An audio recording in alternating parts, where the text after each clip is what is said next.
Merry Christmas and Happy Holidays. My name is Josh Atkinson, and you have once again stumbled upon my oil painting YouTube channel. Before I get started with today's painting, I wanted to remind everyone that every time you hit the like button, the subscribe button, and the notification bell, an angel gets its wings. So today, we have a Christmas miracle. We have two paintings, and one of them's wet, and it's this one, and contrast, and we're going to talk about foil and reflective surfaces and stuff like that. And it's going to be full of merriment and cheer. So without further ado, here is the time lapse. We'll start with this one. Okay, so here is a fake source image. I was painting this from life, but I wanted to have a reference for you guys to look at. Now the time lapse. Well, what happened here is my unpaid intern deleted the first sitting's footage. So I decided to do a second, very similar but contrasting painting, so that you guys can see, there isn't a lot of point to seeing a painting tutorial if you don't see like the very beginning steps. But anyway, I fired him on the spot. But then I was visited by three ghosts that night who taught me the virtues of not being harshly capitalistic, so I rehired him. I'm still not paying for him. His name's Luigi. I can attest to his whereabouts on December 4th if you happen to be curious about that. Did you know that you can print guns from the internet? Merry Christmas. So, this red looks very orange in this footage. I assure you it's not. It's cadmium red. The bow was a mixture of Viridian and sap green, and then the highlights were made with, well, I thought that it would be enough to just do like white plus Viridian, but as you'll see in a bit, it doesn't, it just looked a little, well, I don't know, wrong. It didn't have the color temperature, because this is a dark, cool toned green, this ribbon, which is, the tape is loose and it's falling off of the back of the canvas I taped it to. But I had it taped initially to the back of the white canvas, but then I realized I wanted a red background for, festive reasons and complementary color theory. But I didn't have anything that was red, so I just painted the back of canvas with red nail polish. Because I wanted to see the reflections. I didn't trust that I would be able to guess where the environment would be reflected in the subject when the subject is something as complex as chrome, so totally reflective surface that is also like bent and contorted into all of these different shapes. I made the right decision. I wouldn't have been able to imagine that. But so anyway, the highlight ends up being made up of Viridian white and phthalo yellow green, which is one of those colors that's like never listed as an essential, but for the life of me, I just can't make it. I can't make it by mixing yellows and greens or yellows and blues. So anyway, I'm an advocate for a non-limited palette, but there's value in using limited colors anyway. So you can see maybe some of those highlights are a little too white, so I punch in some of the phthalo yellow green as I progress. Now I'm popping in some of the red reflections. It's such a tricky subject because, well, I mean, a matte subject would have a highlight, but it wouldn't be like a blast of almost pure white. On this subject, because it has so many angles, so many forms protruding from it, well, it has that, so there are places that happen to catch like the brightest highlight, you can see where the lightest highlights are being put, and then the rest of them, I guess, are technically reflections of that highlight. I think you could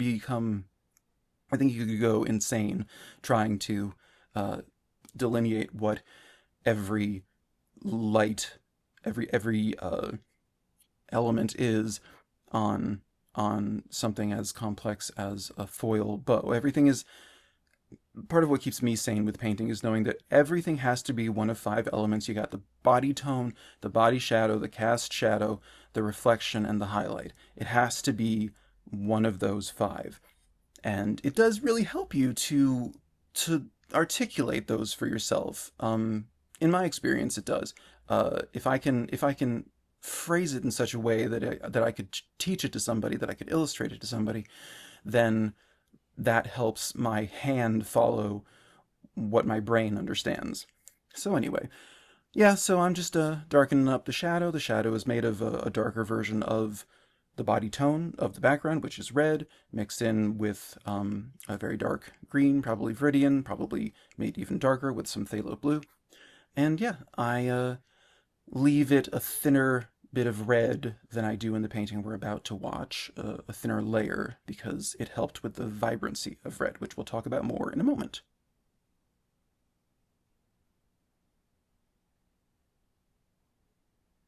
So then, yes, that is how I arrived at this still life, green bow on red. Now let's show you how I made the red bow on green in the second time lapse. So now here is another fake source image. The only green I had was neon green. I didn't want to waste my nail polish. Anyway, so now in the time lapse you can see I am doing my sort of wash and doing my wipeout method. This is how I did the previous bow as well, and this is the stuff that I wanted to make sure to show anybody new to the channel. I do this pretty often. If you are new to the channel, I would certainly suggest that you investigate that subscribe button, that notification bell, the like button too, because there's just so much content at this point. I have like what 16 months of weekly painting videos. So anyway, go check those out. And so here we have the Battle of Red. The green bow, as I said, the highlight featured white. It had, Viridian, and it had a phthalo yellow green, and in fact it would have had a little tiny imperceptible dash of cadmium red just to make the complement pop. It's just you just always end up mixing the complement into the color and in the shadow and the reflection and the highlight everywhere. I'll make a more like structured video about like all of that stuff at some point. Comment below if you'd be interested in more structured videos that are actual tutorials and less what's the word, extemporaneous rambling.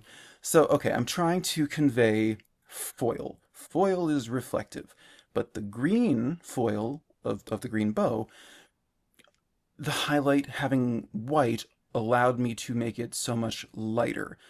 I've talked a lot about using red. This is cadmium red. Generally, there's a bit of permanent rose mixed into it. The shadows are made with those colors mixed in with phthalo green or viridian green.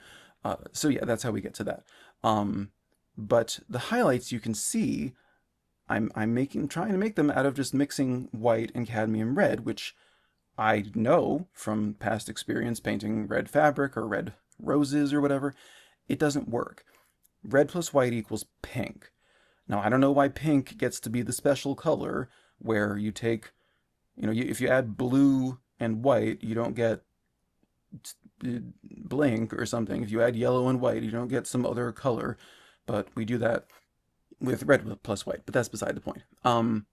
It's pink is not the highlight color of a true primary red. So I realize now that white is kind of off the table as what I need for my highlight to have the not only the lightness but the brightness that it has in the surface in the bow.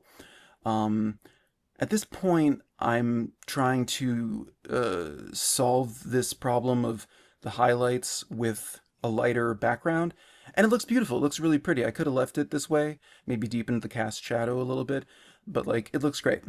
But as I spent time looking at it the rest of the, the evening that I had gotten this far, it really occurred to me that I needed to go back to my old friend Cadmium Red Light.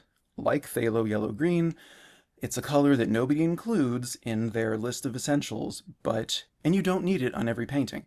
But when you need it, baby, I'm sorry, there is no substitute. There is no DIY. You cannot mix, like, the limited palette everybody talks about, like cadmium yellow or yellow ochre with, cadmium red and ultramarine blue. You can't add intensity to that red with the yellow. It would just turn it into an orange.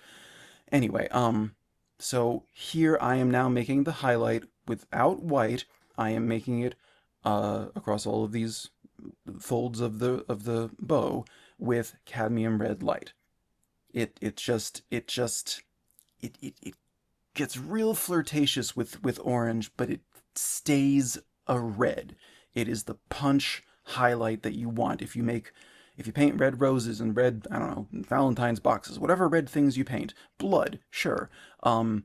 With cadmium red, as most of us would, you will be benefited by getting some cadmium red light. It just changes the game. I mean, look at this. Look at this. It is singing now. It's I mean, that's the difference between like intensity and value. It's not about the light and the dark with red so much. It's about the vibration, the intensity of the color. So anyway, I decided to go in with a darker, more Christmassy green. I modify the green reflections. They don't show up as much in red. Red is not as easily influenced as the shade of green that I was working with was. So I don't know, lots of interesting differences, but the big takeaway for me was just that white isn't going to be the solution for every highlight that you encounter, and red is the big example of that.